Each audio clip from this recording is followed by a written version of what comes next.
Sean Mahoney, Yes, welcome to Surgite. it's good to be here. So many of my other colleagues already having been here. Yeah, it's starting to become a long list now. Love it. I'm very excited to have this interview. I appreciate you taking the time to come on. Pleasure. And yeah, hopefully our audience is going to get to know who you are a little better. Sure. That's what I like to do, at least first interview with somebody, since I've never done a second interview. And so I'll start off by just give us a little summary of where you came from and how you ended up at Sparhawk. And you could take as long or as short amount of time as you want. Yeah. So, absolutely. Well, I almost like to think that in a certain way, I come from an origin that's similar to Sparhawk itself.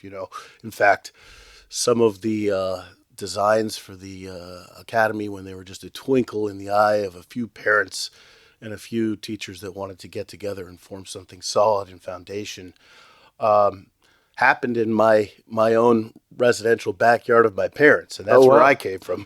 Was that the party? Yeah. Oh, okay. I heard a story about a party, and people were. Yeah. I think Tim Casey told that story.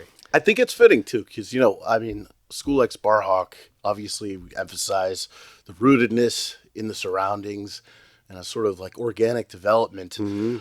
But that really is, in a certain way, some of the roots stretch as far back as my backyard of my parents' house. But really, it's a gathering of like-minded parents, first of all, and then also educators, extending beyond that, right? And so I grew up in Franklin after being born in Boston, which I can still brag about. Nice. Yeah, and so we kicked out to the suburbs, and then started thriving as a family there. How many do you have siblings? I sure do. Yes. I do know your father. He Yes. was a teacher when my son started here Exactly at Sparhawk. right. That's right. Paul Mahoney. Yeah, still a beloved memory in some of the students that are older now. Absolutely. Yeah. Yeah. So essentially that, sort of time of being a child, being, cared for by them, with my four other brothers and sisters at the time. I grew up thinking I was in a family of five until one day in college I got a phone call that we were going to be a family of six. I'll never forget it. Oh my gosh. Are you the oldest? I am the oldest. Yeah. Okay. That makes sense. Yeah, that's right. Yeah. That's a big gap there. Yeah. Yeah, it is. Yeah, 20 years, in fact. Oh, bless them. I know it. That's wonderful. So, Yes. so you have a young sibling. How old is? Yeah, he's 20 years apart from me, so he'd be clocking at about 25 right now. Yeah, if I can, hopefully no one's good at math. Yeah. That's fantastic. Yeah. So what was your family life like? Just a brief sketch of it. Sure. I mean, we grew up, obviously always outside ourselves. My brother and I, he's 13 months apart from me. Irish twins almost. And, he and I, first of all, were sort of always playing in the backyard. And then from there, a cascade of siblings came and, just a typical suburban, really outdoors oriented youth. Yeah. You grew up about the same time I did. Yes. There was a lot of outdoor stuff, a lot Sure. of, going away for basically the whole day. That's right. And then eventually come home when you're hungry or, it gets dark or, yeah. So did you have like a neighborhood? Did you? Yeah. Yep. We had all the kids from the neighborhood constantly, in our woods, which happened we could boast of the largest woods of, among the different, acre plots of suburban land. Mm-hmm. And, sometimes we'd be building jumps back there. I can remember for our bikes, and, creating paths in the woods. All it's so fascinating. Those woods have receded to the point where I almost look when I come back to my parents' house and ask, where did they go? Where did they all vanish to? They kind of receded up to a property line, and but I remember how vast they were when I was a kid. Probably seemed bigger than they were too at that time. Yeah, and I know that's true with mine. That's right. I remember going into certain places and go back and look, and it's like, yeah, maybe it did recede a little bit, but yeah. I feel like there was probably a size and perception difference going on. It's so funny how the sense of perception when you're a child, you can never quite track what it is that you had perceived once you get older. It's like you both recede. It recedes and you recede a little bit from what that was. But not so much that I didn't want to go back. I feel like that's in a certain way, in a circuitous way, that's kind of what magnetized me to the possibility of what we have right now. Yeah, and I think that's part of the attraction to a lot of people is like that this school, the campus, the basically wilderness of it is a huge attraction because a lot of us don't see we're not able to give that to our kids these days. That's right. For a lot of different reasons, but here, man, those kids can explore. And there's a lot of different topography. There's a stream and there's the trees and there's the rolling hills, meadows, bushes. Yes. Like, I mean, there's kids building forts everywhere. That's right. That's right. So that is something that's been captured here that is so precious from what a lot of us remember as children. Right. And providing that for these kids, this generation. Yes.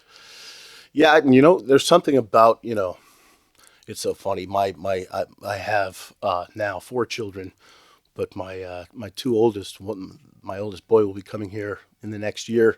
He's very excited to start here. And this will be his childhood. This is my return to this vastness. But, they like to, repeat things that they see in the cartoons they watch occasionally.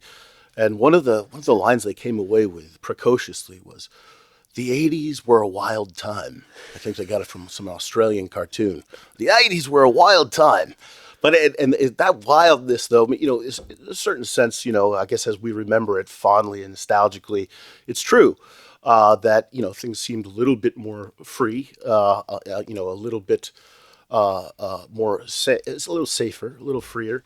But, and again, you look at back and you say, well, was that the case or was it just my naivete in assuming that? Maybe a little bit of both, though. There was something perhaps inherently, charmingly naive about the 80s when you see it in retrospect from now. Well, I think that there is a lot of truth there. I do think that there was a lot more freedom for children to be out. I mean, it certainly started constricting as you and I started coming of age, and I think my younger siblings just simply didn't have as adventurous a time as I mean, I remember walking miles to my friend's house on the suburban streets, but like on the sidewalks or through different backyards that we just knew the path. Yes. And we would just go. Yes. Totally unsupervised, and my parents barely knew where I was going. I might have mentioned the name of the person's house, That's right. And I don't think that really happens as much anymore. We don't live on a suburban neighborhood. We kind of live on a more busy street, so it doesn't really afford that kind of adventurousness with our kids. So they kind of always had to get shuttled. But I think that that's kind of the norm now, is like the play date and the kind of overscheduled time of all the kids. That's right. Yeah. Yeah, that's right. And then even the layout of the town itself. When we came into the town, it was sort of an Italian-American founded town, quaint, with so much less development. I remember, some of the hills we were riding bikes, try to catch a steep decline and start cruising into what was basically an empty street at all times as well. And I couldn't imagine having my kids do that right now in the same way, in the same space, but also the neighborhood's so different. It's strange for me to come back. I have, a kind of Odyssean journey that we will probably get into a little bit later, but I didn't stop looking for, in a certain way, just sort of new territory or wilderness or something out there throughout my young adult life. But I feel like, you're 100% right. We just go out. Sometimes you'd be selling lemonade to people you've never seen before, That's the typical Whoever things. stops on the side of the road. Yeah. That's right. And that's not so. I mean, the wilderness aspect, the wild aspect, is not always chaotic aspect, but almost it's sort of this unfolding natural aspect that's always around us, but easy to forget, especially when you have that development, you have those changes of parameters, and you have those changes in schedule, and everything becomes a little bit tighter and less leeway, less Spielraum, less room to play. And so, I feel like there's something about the wilderness or the wildness of that. And maybe it's not so much that the '80s were so wild. Certainly, our lives were very quotidian in another way, but we enjoyed that so much, being outside. And even now, I just like to think, here we are on a tangent about, in a way, about tangent, the past. Yeah. But there's something wild about digressions, and you have to let them take a certain course. If you constantly try to rip them back into the main center of what you're trying to hit, you often never get to that center. Mm-hmm. So like Odysseus, you need sometimes to venture pretty far away in order to actually arrive at home, come back and know what it is. Oh, I couldn't agree more. That's fantastic. Yeah. Well, we're certainly on that adventure now. Yeah. Right. What were we talking about? Your upbringing and your family life? My home.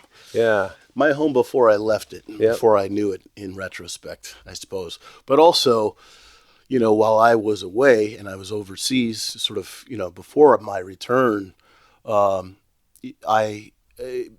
sort of the nascent, dormant, sort of fertile period of the planning for Sparhawk, in a way. And they started to feed me news through the grapevine of the possibility of a place like this, which could be, could recapture the vastness and the wildness of what seemed to be normal then, and in my childhood and with those early memories with my family, my brothers and sisters, and then does seem like it's receded in some way, maybe to some extent. Hopefully not too much, though. Well, I mean, I think it certainly is up to individuals to kind of reclaim some of that. Go where you need to go. I mean, we live far enough away from here that it's almost ludicrous for us to bring our son here, but it's a very special place. And as soon as we started coming here, we kind of started thinking maybe we should move and just get closer to the school, the community, all the people that we know here. It just seems like it's kind of a magnet has been turned on, and I think being willing to do something like that in order to set yourself up and your environment to more in line with your idea and your ideal of how to live your life. I mean, it seems to me like that's one of the only reasons why you do that. I mean, people move for jobs, but jobs come and go.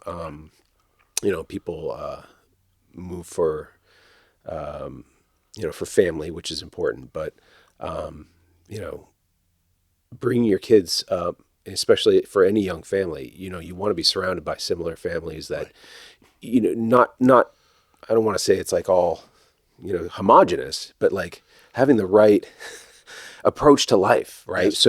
So that you want your kids to have this kind of sense of adventure we've been talking about, right, and the kind of freedom and learning how to use freedom well. Like, you can't do that when you're the only family for 20 miles, and it's like, it's a real slog to even get anywhere else. That's right. It's kind of suffocating. That's right. Speaking from experience. Right. Yeah. That's right. And there is an element to, sort of the only way to, find home, is not only to have to remember what it is, but also in a certain way, just in trying to come back to what you took for granted or what you thought you maybe had. There it is, that sort of like deficiency of trying to remember what you first perceived. But that separation, ever so subtle, perhaps imperceptible at first, between where you're really at home and where you presently are, barely distinct when you're a child. But the gap grows larger as you grow older. to a certain degree, this happens, in a manner that requires you to, in a certain sense, remember, put together, even build home to find what it really was, that you had before, and building oftentimes is kind of regarded as an artifice, something that's a deliberate imposition. You have blueprints, you have plans, and then you kind of try to make it happen with the sloppy materials of nature at your disposal. But I think what you're talking about, and I think what I'm talking about is sort of the inception of this academy, is really a building that happens surreptitiously. It's a kind of gathering that assembles first in the sense of the people that will be builders. They come together first, and then eventually, it's almost like you're these members of the community.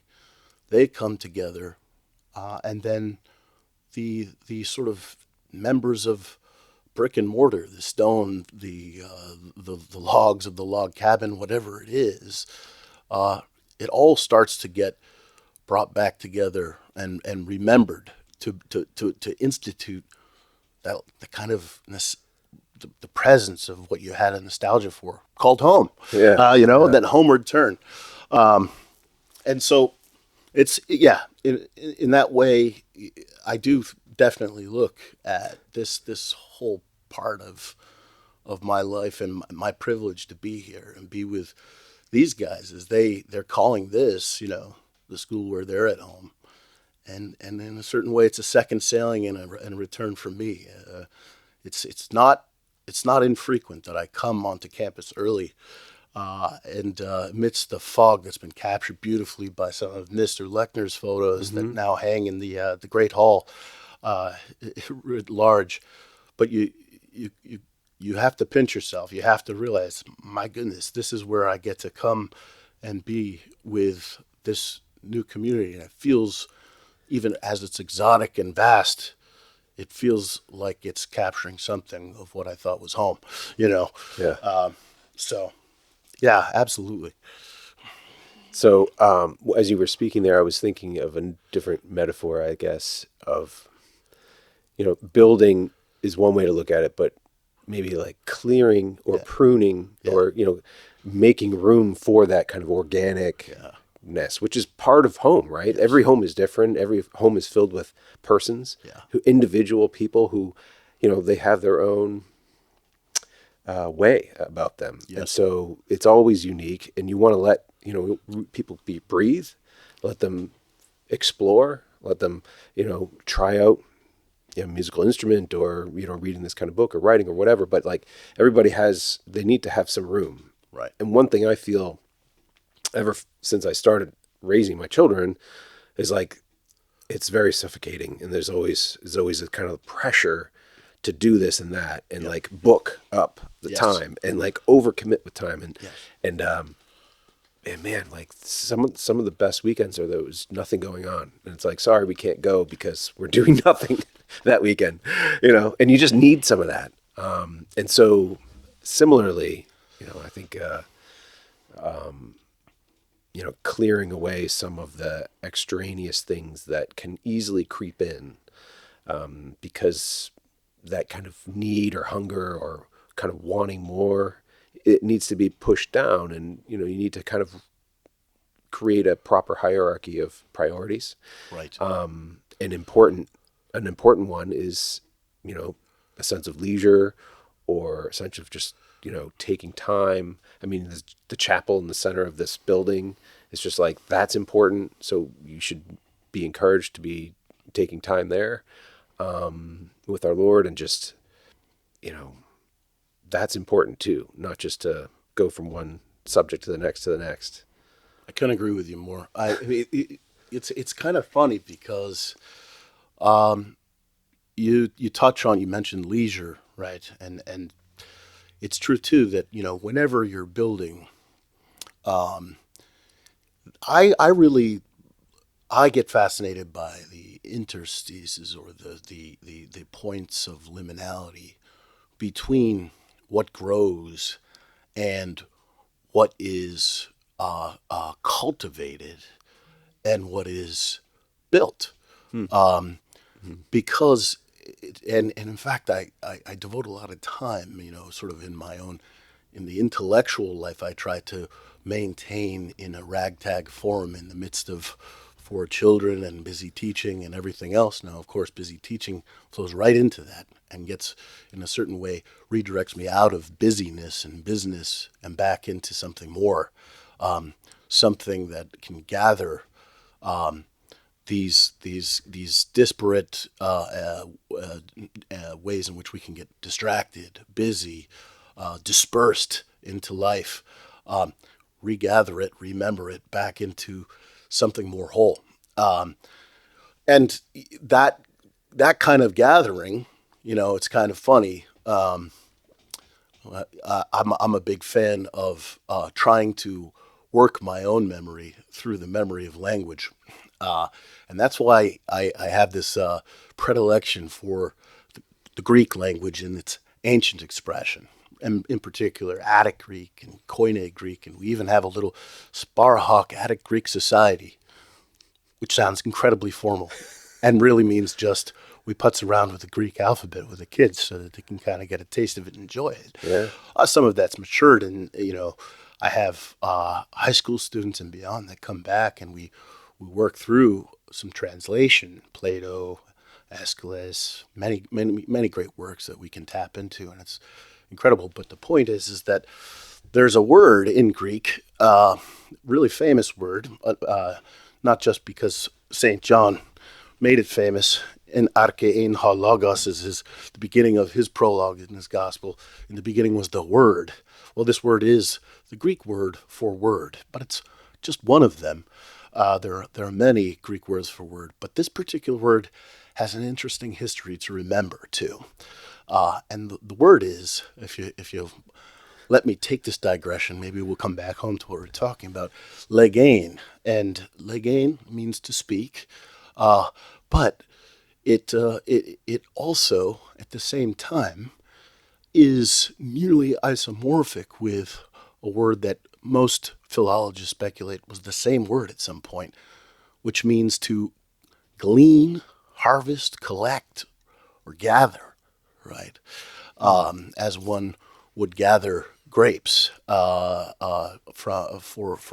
a wine orchard, and this gathering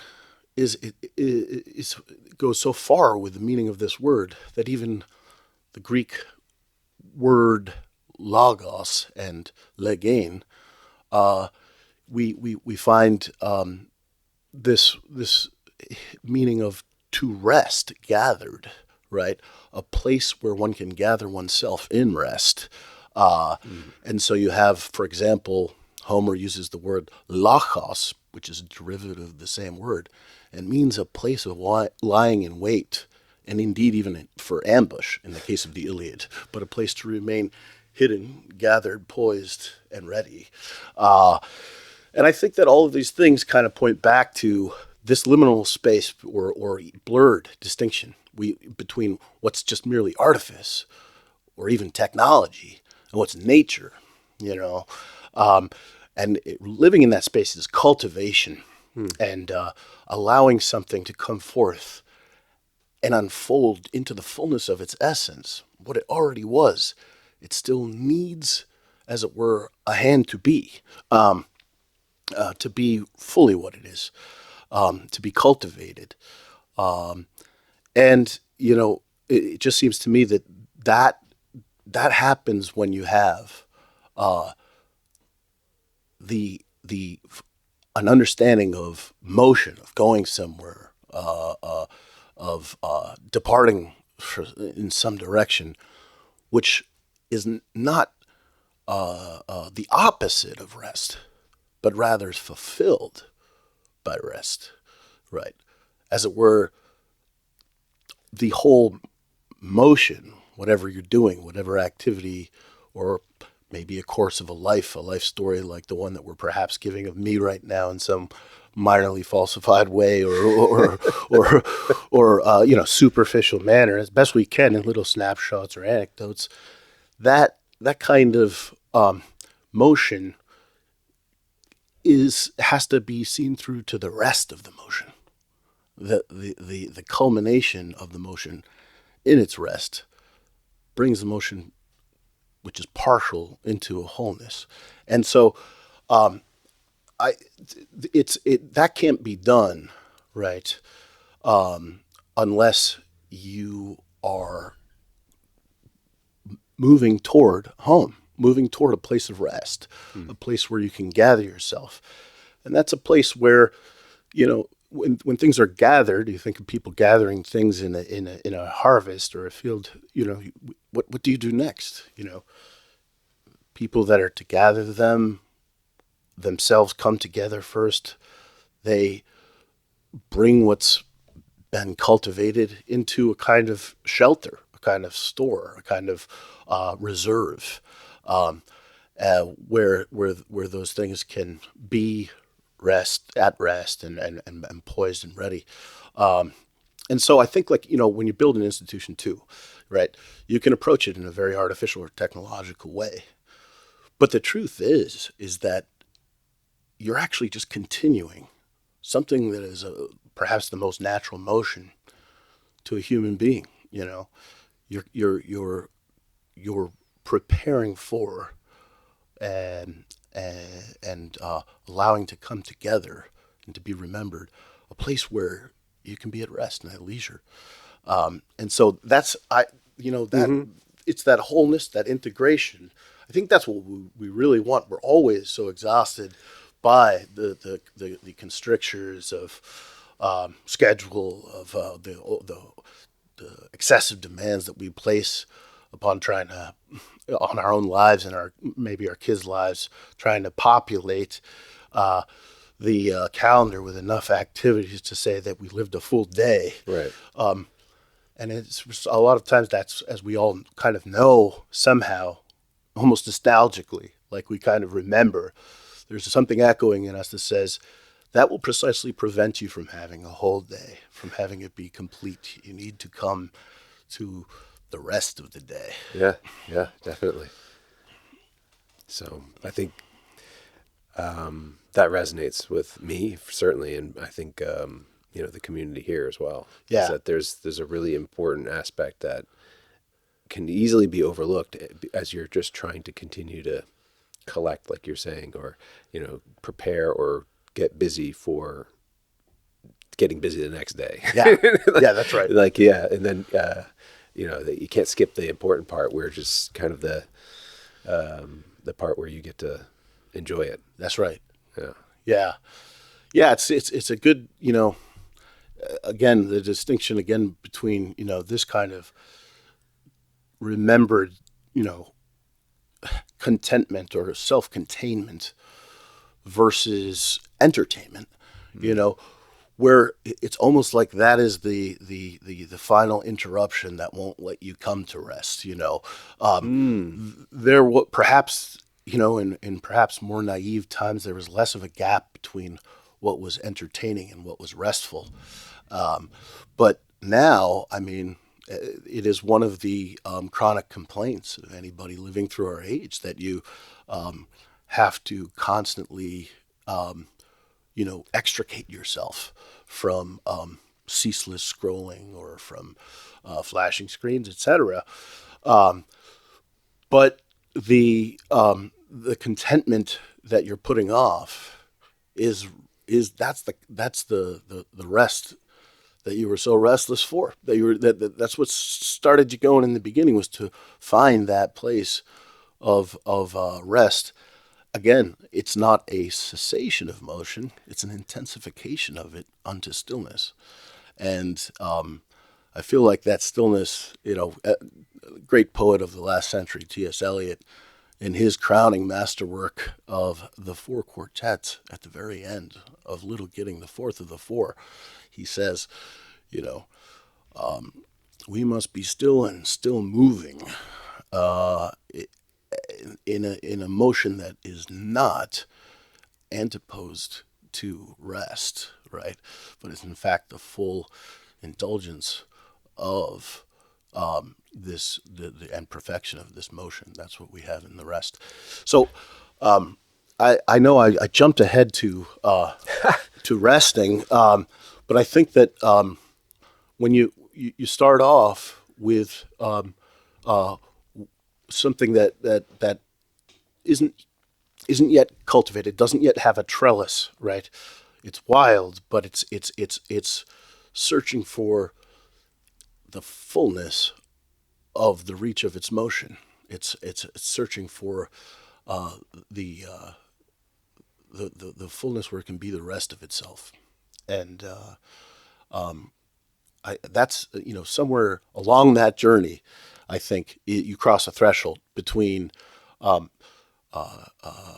something which is we would call just natural, or something without human hands to touch it. It just goes off by itself in whatever direction that it by nature it propels itself to go, and then we think again of this on the other side of this kind of manipulation.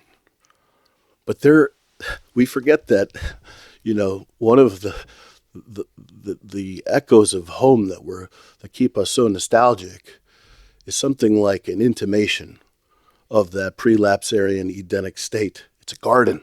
Mm-hmm. A garden is precisely a place of that cultivation where there is not a clear divide between what is natural and what is guided by a cultivator. Mm-hmm. Yeah, it's a balance. Right. Yeah, and I like to think that almost it's not two opposites being balanced out on a seesaw, but really it's the center between the two, where either one of them, branches out and can then be subsequently isolated. They kind of have this. There's an intentionality or freedom to nature, and there's a nature of freedom that belong together at that white hot center. And maybe that's a garden or something. So that is, it happened in my backyard that people started talking, as I like to recall the story at any rate, about, hey, what about a school that would be really different, that would not try to bifurcate life into the manipulated and artificial, and then the nature that you get to see behind glass, whether it be the glass of a computer screen, a black mirror, or the glass of just something at the zoo. And I think it's fitting that it started there with a group that was gathered for that purpose of finding a shelter where we could have the rest of, and the wholeness of what can only later get bifurcated in a, if I may say, artificial way into artifice and nature. There's a party in a garden. Yes, exactly. to make it a little bit more, in short, right, a little more palatable. It's a garden party. Excellent. Yeah. So you mentioned that you went overseas. Yes. Let's. Can you give us a little picture of that? Yeah. What was the reason? Well, a lot of people go overseas, momentarily, as it were, in a little transient stay somewhere, vacation, sure, and then maybe studies abroad. Mm-hmm. I did that. I like to say to people that one of the happiest times of my life was when I was, early 20s and in Rome, opening the day with, an open page of poetry of Hölderlin or something. I look so fondly upon that time that I was afforded while I was at my alma mater, Thomas More College of Liberal Arts over in New Hampshire. This was also not very manufactured in its boundaries, a kind of free time with a rigorous curriculum. But so you studied there? And I studied there, yeah. I got to study. We lived in Trastevere at the time. I don't know the place. Well, it's funny. I go back to the name and see what it recalls for us already when we call it that, and that's Trastevere, across the Tiber. So it's so funny because it would be Rome, except the Tiber runs through. And so, but don't ever tell a native Trastevere. No, anyone from Trastevere is so funny. One of the bridges that extends across the Tiber from the main city of Rome to Trastevere lands onto the ground of Trastevere right next to an establishment, a restaurant called very fittingly, it's in an idiomatic dialect, not spoken by the Romans. It's called Latania de Noantri, which means the place of us others, the ones on the liminal between that they won't let in Rome. Yeah, the ones that are proud to be other than the Romans, all right. And still remain civilized. So yeah, no, I got to stay in this quaint sort of, right on the outskirts, and then of course we went everywhere and tried to get our heads into every church, and we're led around by. It was a great professor at the time, Paul Connell, and knew everything he could tell us about every piece of architecture that we walked into. But man, that's great. It was great. Yeah. 2 hours a day touring the churches. I think we saw every church in Rome. Wonderful. But that's what I like to look back on that with a quaint smile and say it was the happiest time of my life. And when I say that, it has nothing to do with what would come later or a comparison. It's more like a quaint smile. I don't want to go back. Yeah. But it was up there. Yeah, because if I went back, it wouldn't be the same place, Mm-hmm. But for the time, for the time being, and that gave me the appetite. Yeah. To go out further, Sure. And I didn't know if that was ever going to be accomplished. But when I came back from college, I worked a little bit in Boston, in recruiting, and after a few years, I ended up recruiting myself to go teach in Asia. Wonderful. Yeah. That's great. Yeah. You landed a job for the most important client. My recruiting manager laughed in my face and was sure that I was being sarcastic until I told him seriously, recruit me. I had too many great stories from the people that I recruit. I stayed in touch with these other teachers. And after a while, I asked myself, will I be taking another journey before I come back to my home? I knew I'd come back here. I knew I'd be back in the Northeast, but there was always this question that I had to answer, and that was part of it. So I ended up taking at that time with connections, it was something like a 24, 25-hour flight over to Korea, and began teaching at first English as a second language, and then into international schools and high school, and great stuff that lay ahead. I stayed there far longer than I thought I would. I had told myself, it's grad school in a year. I had been accepted, and then I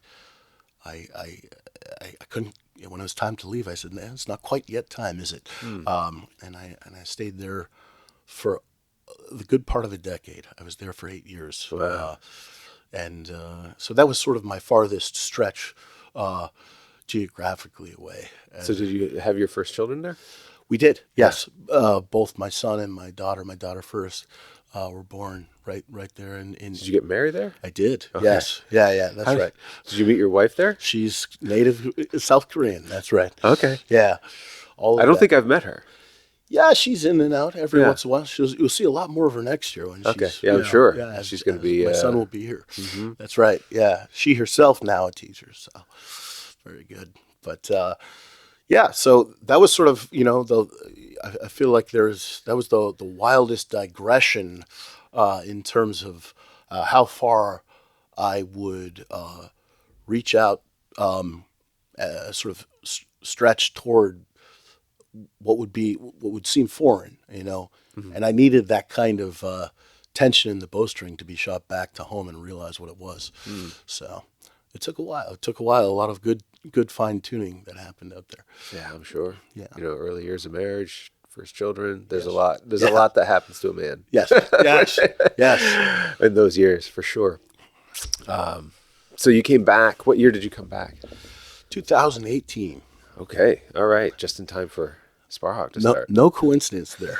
We came back for Sparhawk. Aha. Yeah. So that was the right time. That's right. Yeah. Yeah. That was what you were waiting for. I didn't know it. Right. I didn't know that that's what I was waiting for. But as soon as it was announced, with the arrival of Sparhawk, I knew I had to arrive back home. That's great. Yeah. So in 2018, the school opened for the first school year. Yes. Was your father teaching here then too, or no? Oh, no, you were here first then. I was. Uh-huh. I'd like to make note of the fact right now. Let it be a matter of public record. No, because he was part of the inception. So he was really here first. But right. But I started with the pioneer cast of a collection of teachers surrounding our first headmaster. Leading us into what we weren't sure. Well, I wasn't sure. I just knew that I had maintained a long friendship with one of the other faculty members since I was 13, where we had gone off into the wilderness of Vermont together, and all kinds of sort of getaways with father-son weekends. Still part of a community that in many ways was a necessary condition for the community that became Sparhawk. But when I heard that he had left a financial career of 10 years and went right into teaching at our older brother school in the Heights of Washington, D.C., only to prepare himself for this, I could take it. Jim Golden. Yeah. So I knew that this was serious. This was not to be taken lightly. This wasn't a flight of fancy. This is to be part of it. That's right. And I was told, hey, come now, or maybe, who knows when you'll be able to come later, because we're gonna open up and unfold and take off. And I believed it, and I'm glad I did. Yeah, because I think they were right. Oh yeah. Yeah. Excellent. Wow. All right. So, what do you teach here? Yeah. So since the beginning, since 2018. Which I always like to joke, the paint may have still been drying in our, and some of us, including myself, were putting it on the wall the day before as we were preparing something that was just a home. Yeah. Like it was a residential home surrounded by sprawling farmlands, and there's a piece well known within the community. The chief of police here knows it well and remembers his childhood on this premise. Wow. Yeah. So incredible stuff. But right at that time, I knew one of the things I wanted to come back for. I talked about an Odyssean journey and Ithaca. I wanted to come back and also teach Greek history too. That was important to me, and the way that we had sort of best understood where we were going in terms of the curriculum would place that right in the 8th grade. And so I started immediately going to work in our curriculum development with the great scaffolding and selection that had already been made by our older brother school, the Heights. Yeah. And it was just an incredible bequest to take over. It was fitting that we did not esteem ourselves so foolhardy to create from scratch, but to pay proper obeisance and homage to the tradition and to what's already come along in the way of great liberal arts, classical education. And for that reason, we took on some of the texts that we took on. It emboldened us, because we thought, really, could this be done by an 8th grader? Can we take on these texts, or even a 7th grader? But our older brother had gone forward already, and we followed in the footsteps in that way. I'm so glad we did, because 8th grade for me, to quote someone that I've looked up to over there, who had a hand, more than a hand, was a co-author of the textbook we currently use for ancient history in 8th grade. There is just an abyss of difference between even a 7th grader and an 8th grader. So there's a kind of liminality there. Yeah. There's a kind of place of jointure and an interstice there. That's where I've been teaching the 8th grade, and just watching guys even come from the summer before 8th grade and really start out fresh, with surprising themselves with a kind of ability for analytic thought that they didn't have before, and an interest in profound things that seems to have crept up on them. While they were out doing whatever they're doing in the summer in the hopefully in the wild, hopefully with friends, just percolating in the back. Yes, coming with the age. That's right. As far as the curriculum, I mean, it seems to me like I've never understood innovation in education. It's like people have been educating for a while, and some people have figured out how to do it well. Yeah. Why do we need to keep changing? Can we just kind of try to perfect that excellent way? You know, sure, maybe this, different ways to handle this or that. But, and I admire that, like just, if something's working, proven to work in an age group with the subject, man, because there's a lot of other stuff you have to also figure out, let alone the curriculum and how you're going to do it. But just, so I think that's a great decision. So, I can just to piggyback on that too. Even great innovation is always a matter of remembering what's gone before and attempting to live up to the shadow you stand in. It gives there's a precedent. We oftentimes have, I think, become delusioned about or fallen into an illusion about what novelty is and what it means to be new. And to think that repetition is simply rote repetition instead of a creative fidelity to what has already transpired in a way that the great new things or innovative things have to be in dialogue and have to respond to precisely what those originally great things were themselves responding to. I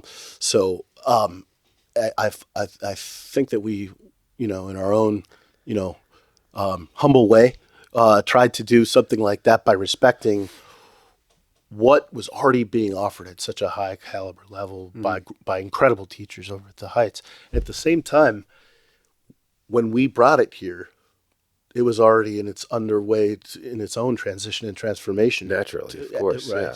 And it's like, how do you do X, Y, and Z? It's different than the way somebody else does it, even if you're trying to do the same thing, you're doing it your own way with your own character. That's right. Flavor. That's right. You want to call it. Because if you were to rotely repeat it, it would be just a pale copy of what that was. Yeah. And so the creative repetition, which does understand the gravity and greatness of what's already happened, is the only way to bring forth a novelty that's equal in stature. And it's like classical music. I mean, really, they're all playing the same songs. That's right. But it's how it's interpreted and how it's executed is, can be very creative. That's right. And even the theme at the beginning of the symphony, right? It undergoes a process of reinterpretation of creative repetition, such that it, by the end, which we call the recapitulation, it's remembered in a new way, and for that matter, the symphony achieves its wholeness when that happens at the end. So I feel like we may not be that it's any definitive recapitulation, but we certainly wanted to try to honor that bequest, and at the same time make a quest of it for ourselves. Yeah. It's another movement, if you will. Yes, exactly. Well done. So, sorry. So you mainly are teaching 8th grade? Yes. So I think you do teach history for other grades as well. I love to almost dabble, but that is to say, I love to teach, especially when it comes to history, and certainly even the most immediate bequest that we have, and what American history is for us. And a lot of that, it's funny, we learn quite a bit of it early on and have this sort of general contours in the setting, the context, where all the refinement that we learn afterwards still kind of is accommodated by that context. So I thought that was important. It would be a great opportunity. I didn't want to be isolated from our lower school. from the restless and wild boys as they first come in, and so right off the bat, I was teaching both actually literature and history before to the younger guys as well, but where I felt most at home was sort of in that 8th grade liminal period. I think that transition into high school there was something special about it and something exciting about it. But also because we could teach Greek history and Greek epic literature there, and it was a fascinating proposal to me to have guys that were coming off of their summers and off of their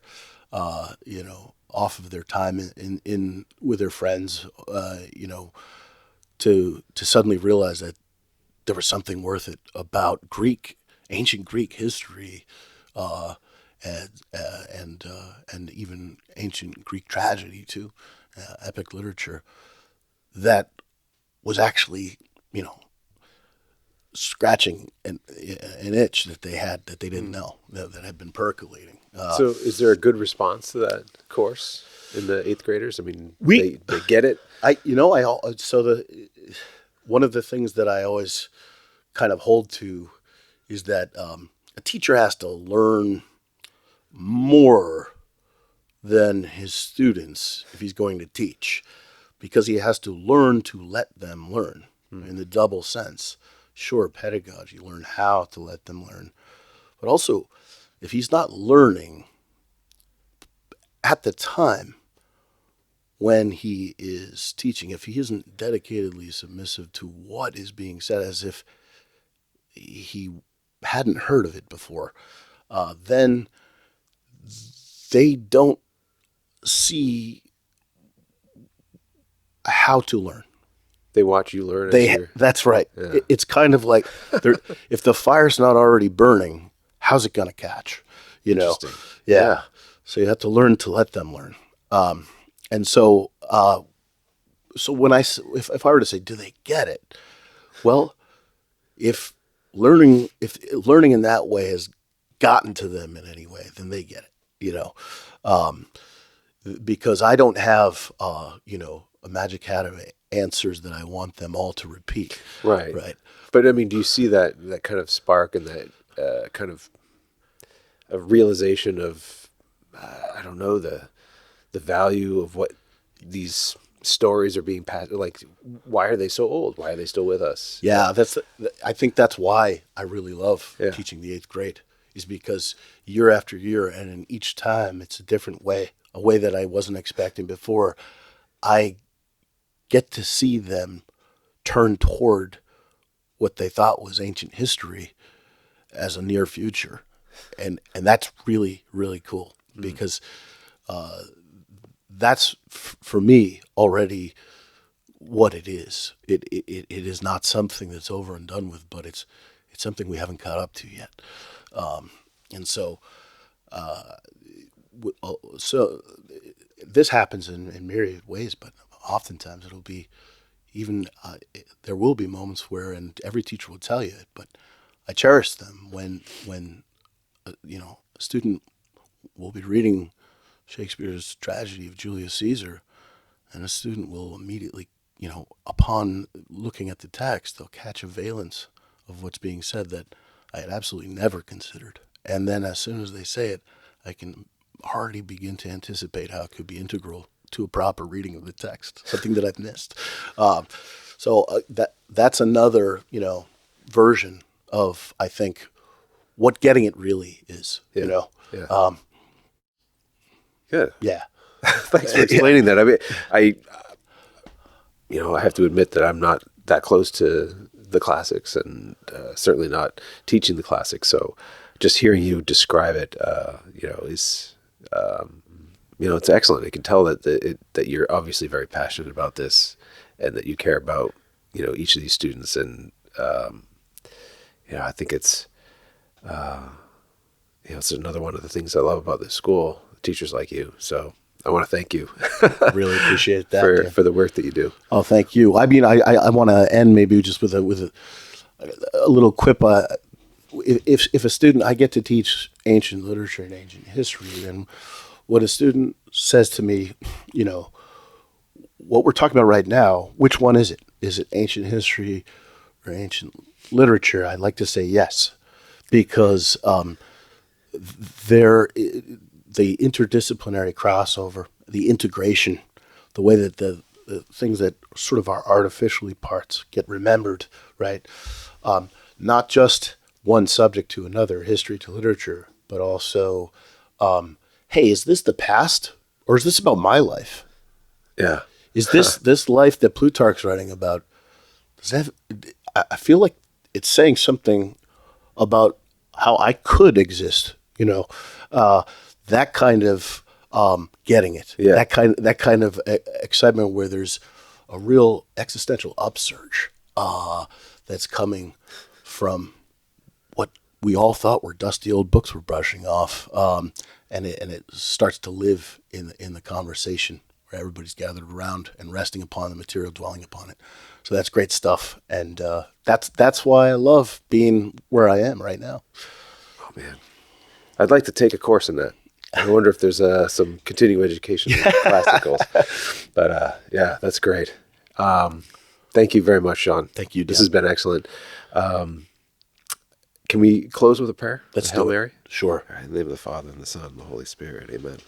Hail Mary, full of grace, the Lord is with thee. Blessed art thou amongst women, and blessed is the fruit of thy womb, Jesus. Holy Mary, Mother of God, pray for us sinners, now and at the hour of our death.